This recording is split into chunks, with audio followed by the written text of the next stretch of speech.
will go to Nathan. Hey, Austin, Dalton, Hopkins with Frontstretch.com. So kind of a similar question. This is now your second win on a non-super speedway pack racing type oval. Does that, and they both come this year, so does that give you, or you feel like you're in a way better position for the playoffs than you were a year ago? Yeah, and I think it's mainly because we have more points to follow on now if we have an issue, right?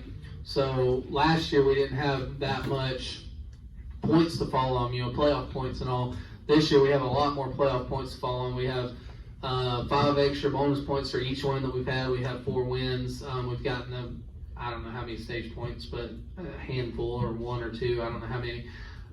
So we have some points to follow on, which is great. The more that we can build the stage wins, the stage points, and the more that we can win races and get those 5 extra bonus points, it's just going to help us going into the playoffs, because that's one reason why I thought that we kind of missed the Final Four last year, is we didn't have a lot to fall on, and then we had a bad Martinsville race, and it ended up costing us. So I think that's somewhere that we've been really focusing on a lot this year, is doing whatever we can to get stage wins.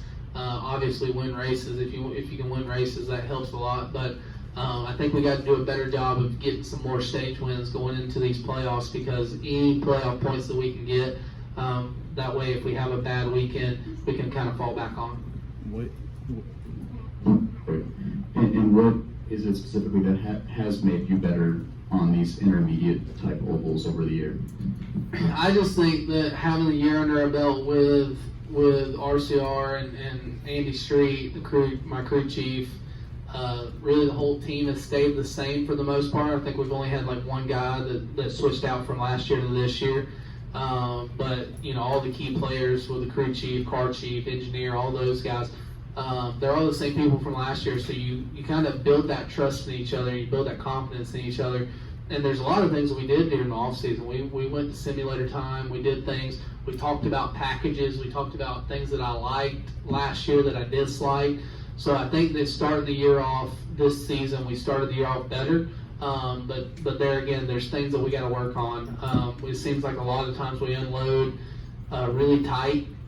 It seems like I need a lot looser race car than most for some reason. Even my teammate Sheldon, he likes his car a lot tighter than I do. So we're just trying to work through all those things, and it's still a work in progress. We haven't figured it out yet, but I definitely like my car a lot freer than most. And anytime we can get it free enough to where I'm driving off the right rear, that seems to be kind of the best bet for us. So we're still working through that, but I think that's one reason why we're having so much success this year, is just having that year under our belt. Okay, let's go back to Nathan. Talking about you and John Hunter Nemechek, both of y'all have had some dominant wins, but you both also had wins where neither of you were the best car and still somehow got it done. What is it about you guys where you can just like reach down and maybe not on your best day? I mean, is it chemistry? Is it just experience? What is it? I mean, I think some of the time it's just things pan out the way they do, and it ends up working in your favor. And then other races that you thought you had the best car, you thought that you had a shot at winning, and it didn't work in your favor. So to me, it just comes down to just racing. Everybody in this series, everybody in the Xfinity series is really good at what they do. I think everyone's a really good driver, and I think it just comes down to those little bitty details.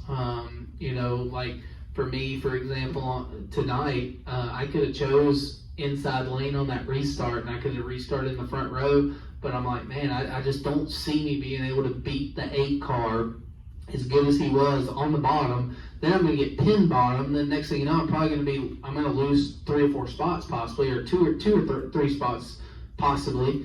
And I'm like, so I'm going to go top with him and restart fourth instead of restarting second to him, and just see if it works out. So I think the mental game kind of comes into play a little bit with that. I think mentally, you just got to be mentally tough at the end of these races. A lot of people, a lot of drivers, they probably get hot, they probably get overheated. The mental side of it kind of goes away a little bit. I feel like that's like the first thing that goes away.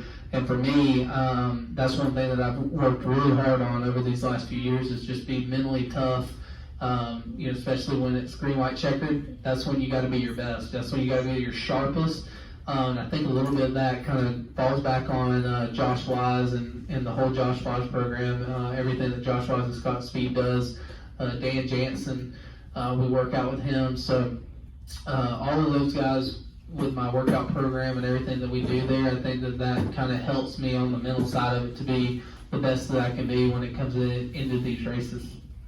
This is Harrison Burton, driver the number 21. Make sure to hit that subscribe button. Also, check out one of these two videos beside me. Visit frontstretch.com for more racing content.